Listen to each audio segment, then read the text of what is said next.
اعوذ باللہ من الشیطان الرجیم بسم اللہ الرحمن الرحیم۔ اب آگے چلیے وَإِسْتَأْذَنَ رَبُّكَ،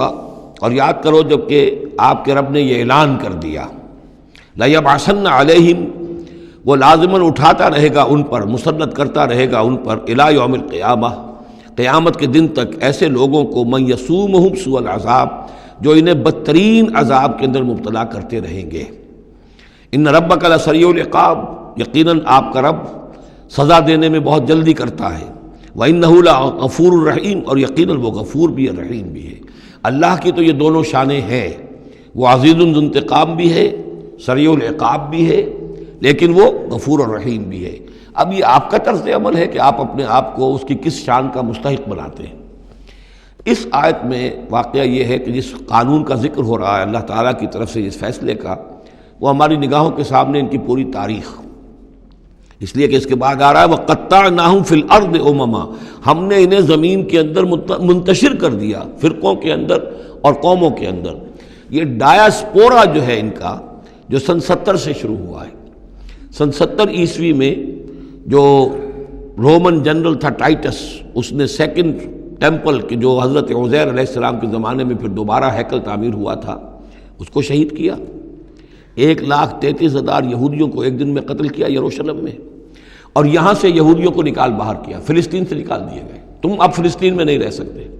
وہاں سے ان کا ڈایاسپورا شروع ہوا ہے، کوئی کہیں چلا گیا، کوئی کہیں چلا گیا، کوئی روس میں چلا گیا، کوئی یورپ میں چلا گیا، کوئی ہندوستان میں آ گیا، کوئی مصر میں آباد ہو گیا، کوئی اور دور دراز کے علاقوں میں۔ پھر جب یہ امریکہ دریافت ہوا ہے تو یہ امریکہ بھی چلے گئے، وہاں بھی جا کر آباد ہو گئے۔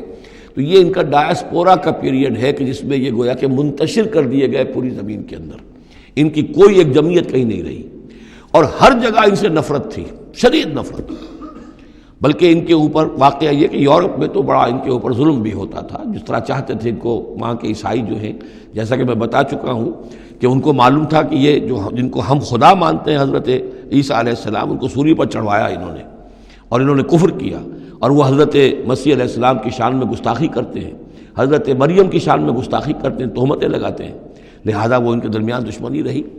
اور اس کی آخری مثال اس صدی میں، یعنی دور کی تاریخ تو شاید ہمیں معلوم ہو کہ شاید فیری ٹیلز ہیں، یہ کوئی کہانیاں ہیں جو ہم سن رہے ہیں، اس صدی میں جو ہوا ہٹلر کے ہاتھوں 6 ملین 60 لاکھ یہودی ختم کیے اس نے۔ پورا مشرقی یورپ کا یہودی جو ہے کھینچ کھینچ کر وہاں سے پکڑ کر، جہاں تک ہٹلر کی حکومت بنی تھی، جہاں تک اس کے جو گئے تھے فتوحات کا دائرہ، وہاں سے یہودیوں کو کھینچ کر کنسنٹریشن کیمپس میں لایا گیا۔ پھر خاص مشینیں ایجاد کی گئیں، خاص جو ہیں اس کے لیے ایسے بنائے گئے کہ ان کے لیے اب اتنے لوگوں کو قتل کریں گے تو دفن کہاں کریں، ان کو کیا کریں، how to dispose of the dead bodies. تو اسپیشل پلانٹ بنائے گئے کہ ایک بڑے سے ہال میں داخل ہو رہے ہیں، وہاں سارے کپڑے اتروا لیے تاکہ یہ کپڑے بھی استعمال ہوں بعد میں۔ کہا یہ جاتا تھا کہ تمہارے کپڑوں میں جوئیں پڑ گئی ہیں، تو جوؤں کو اس کو ڈیلاؤس کرنے کے لیے ضروری ہے کپڑے اتار کے آگے گیس کے اندر، تاکہ وہ جوئیں ختم ہو جائیں گی۔ پھر ان کے بال اتروا لیتے تھے، عورتوں کے بال بھی شیو کر لیے، مردوں کے بھی۔ ان بالوں سے قالین بنائے انہوں نے جو نازیوں نے اپنے دفتروں میں بچھائے، ہیومن ہیئر کے قالین۔ پھر ان کو لے جا کر ایک گیس چیمبر کے اندر کے سب مر گئے۔ پھر اب وہ بڑے بڑے پٹے جیسے چلتے ہیں مشینیں، بڑی فیکٹریز کے اندر وہ پٹوں کے اوپر لاشیں چل رہی ہیں۔ پھر ان کا چورا ہو رہا ہے، جیسے کہ کہیں جو ہے وہ گھاس کاٹا جا رہا ہو یا کوئی اور چارہ جو ہے وہ کترا جا رہا ہو۔ پھر کسی خاص قسم کے کیمیکلز کے اندر ان کو تحلیل کیا کہ آخر میں کیا نکل رہا ہے، نہ کسی گوشت کا پتہ، نہ خون کا پتہ، نہ ہڈی کا پتہ، کسی شے کا پتہ نہیں، ایک بدبودار سیاہ رنگ کا مائع باہر نکل رہا ہے، اور اسے وہ لے گئے اپنے کھیتوں میں اور اسے بنا لیا کھاد۔ یہ کام اس صدی میں ہوا ہے، ہولوکاسٹ۔ اس میں زیادہ سے زیادہ یہ کہتے ہیں کہ یہ کچھ مبالغہ ہے 60 لاکھ کا، 40 لاکھ، تو 40 لاکھ بھی تو کم نہیں ہوتے، 40 لاکھ افراد کا اس طرح ختم ہو جانا۔ استأذن ربک لیبعثن علیہم الی یوم القیامہ، ان کا آخری وقت تو اب آنے والا ہے، وہ زیادہ دور نہیں ہے، لیکن اس سے پہلے جیسے شمع بجھنے سے پہلے بھڑکتی ہے، لہذا وہ ایک بھڑک ہے اس کی کہ جو یہودیوں کی ہے، اسرائیل ہے، ان کی طاقت ہے، ان کی قوت ہے، عربوں پر وہ چھائے ہوئے ہیں۔ اور واقعہ یہ ہے کہ مسلمان جس عذاب کے مستحق ہو چکے ہیں، اور ان میں سے عرب چونکہ ہمارے ہاں اونچے درجے کے اس اعتبار سے امت کے اندر ان کا مقام اونچا درجے کا ہے کہ حضور عرب تھے، انہی کی زبان میں اللہ کی کتاب ہے، اور ان کی جو اللہ تعالیٰ کے دین کی طرف سے جو انہوں نے پیٹھ پھیری ہے، لہذا اس کی جو سزا انہیں مل رہی ہے وہ یہ ہے کہ ایک مغضوب علیہم قوم کے ہاتھوں ان کی تذلیل ہو رہی ہے،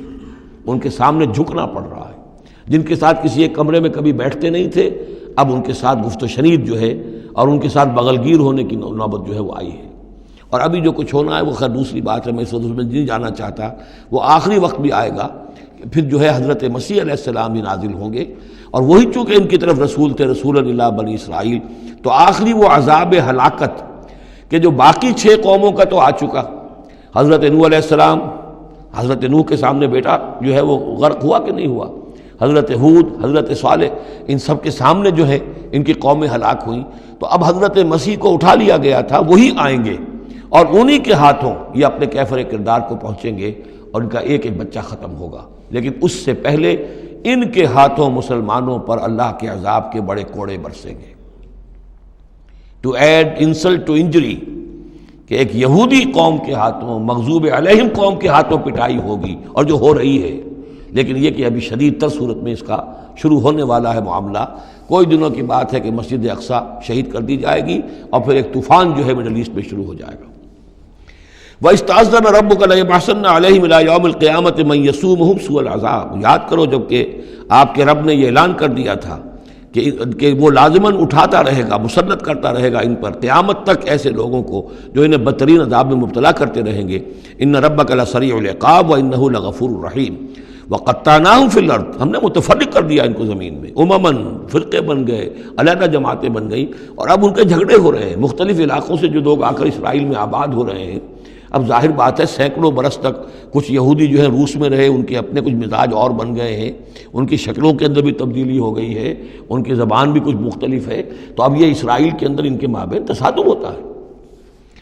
منہم الصالحون ومنہم دون ذلک، ان میں سے ہے کچھ لوگ جو صالح بھی ہیں، لیکن یہ کہ ان میں وہ بھی ہیں کہ جو دوسری طرح کے ہیں اور طرح کے ہیں۔ وَلَوْنَاهُمْ بِالْحَسَنَاتِ وَالسَّيِّئَاتِ لَعَلَّهُمْ يَرْجِعُونَ، ہم انہیں بھلائی سے اور برائی سے آزمائش کرتے رہے شاید کہ یہ لوگ لوٹ آئیں۔ فَخَلَفَ مِن بَعْدِهِمْ خَلْفٌ، لیکن یہ کہ ان کے بعد ایسے ناخلف لوگ ان میں پیدا ہو گئے، وَرِثُوا الْکِتَابَ، وہ کتاب کے وارث ہو گئے، وارث بنے، تورات کے وارث بنے۔ یَأْخُذُونَ عَرَضَ هَذَا الْأَدْنَىٰ، وہ اس دنیا جو ادنا زندگی ہے، دنیا کی ادنا زندگانی، اسی کے ساتھ و سامان کے پیچھے پڑے رہتے ہیں، حاصل کرتے ہیں حلال سے، حرام سے، جائز سے، ناجائز سے۔ وَيَقُولُونَ سَيُغْفَرُ لَنَا، اور کہتے ہیں ہمیں تو بخش دیا جائے گا، ہم ابراہیم کی نسل سے ہیں، اسرائیل کی اولاد ہیں، we are the chosen people of the Lord, سَيُغْفَرُ لَنَا، ہمیں بخش دیا جائے گا۔ وہیں یاتہم عرض مثلہ یاخذوہ، اگر ایسا ہی اور سامان بھی ان کو دیا جائے اور لے لیں گے، حرام سے یہ نہیں دیکھیں گے کہ حلال سے یا حرام سے۔ الم یؤخذ علیہم میثاق الکتاب، کیا ان سے کتاب کا عہد نہیں لیا گیا تھا؟ جب تورات دی گئی تھی تو عہد لیا گیا تھا، اللہ یقول علی اللہ الا الحق، کہ نہیں منسوب کریں گے اللہ کی طرف کوئی بات مگر حق، ودرسوا ما فیہ، اور انہوں نے پڑھا اس کو جو کچھ کہ اس میں تھا، والدار الآخرۃ خیر للذین یتقون، اور یقیناً آخرت کا گھر، پچھلا گھر تو بہتر ہے انہی لوگوں کے لیے جنہوں نے تقوی کی روش اختیار کی، فلا تعقلون، تو کیا تم عقل سے کام نہیں لیتے؟ والذین یمسکون بالکتاب واقاموا الصلاۃ، اور رہے وہ لوگ کہ جو کتاب کو مضبوطی کے ساتھ جنہوں نے تھاما، تمسک کیا کتاب کے ساتھ، اور اقاموا الصلاۃ، نماز قائم کی، انا لا نضیع اجر المصلحین، ایسے مصلحین کا اجر ہم ضائع نہیں کریں گے۔ بات ہے کہ کوئی نہ کوئی لوگ تو ان کے اندر اچھے رہے، آخری وقت تک بھی رہے۔ وَإِذْ نَتَقْنَا الْجَبَلَ فَوْقَهُمْ، اور یاد کرو جب کہ ہم نے پہاڑ کو ان کے اوپر اٹھا دیا تھا، كَأَنَّهُ ذُلَّةٌ، ایسے ہو گیا تھا جیسے سائبان ہو، وَظَنُّوا أَنَّهُ واقع بِهِمْ، اور انہیں یقین ہو گیا تھا کہ ابھی ہم پر گرا کہ گرا۔ خُذُوا مَا آتَيْنَاكُمْ بِقُوَّةٍ، اور ہم نے اس وقت کہا تھا کہ تھامو اس کو مضبوطی کے ساتھ جو ہم نے تمہیں دیا ہے، اس کتاب کو مضبوطی سے تھامو، اس کو پوری قوت کے ساتھ اپنی اس کا تمسک کرو۔ وَاذْكُرُوا مَا فِيهِ لَعَلَّكُمْ تَتَّقُونَ، اور جو کچھ اس میں ہے اس کو یاد رکھو، مستحضر رکھو، تاکہ تم بچتے رہو اور تمہارے اندر تقویٰ کی روش پیدا ہو جائے۔ صدق اللہ العظیم۔